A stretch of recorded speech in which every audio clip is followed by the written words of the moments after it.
Hi, and welcome to day 13 of our 21-day Gospel Challenge. Today's Good News Report comes from John chapter 13, verses 34 and 35, where Jesus is telling his people then and now that a new commandment I give to you, that you love one another just as I have loved you. You also are to love one another.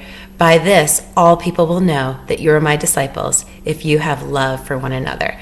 This is the message of the entire gospel, is God's love demonstrated in Jesus coming to earth to model for us what it looks like to love God and love people. And I love how earlier in chapter 13, Jesus demonstrates what true love and acts of love look like.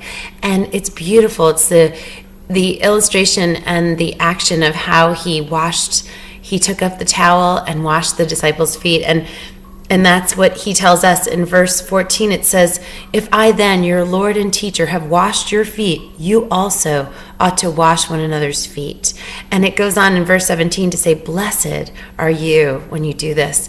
And so washing one another's feet is just serving and being willing to get dirty and roll up our sleeves and do the things that other people may not choose to do without the true love of Jesus living in them to motivate them to do it. So this is a challenge for us in this 21-day gospel challenge to be open to opportunities to love people well by just demonstrating that love in action. And I love how when we choose to say no to ourselves and yes to God, then God will prompt us by his Spirit living in us to do for others what he would prompt us to do, and that we just have to be obedient and reap the sure blessing and reward that comes, because that's what the Bible says. And we know the Bible is true, and it's really the only source we have on earth of absolute truth. So that's why it's so important to open it up each day and listen to God speaking to us through it. So hope you're encouraged today, and I look forward to seeing you tomorrow as we continue our 21-day gospel challenge. Thanks. Bye.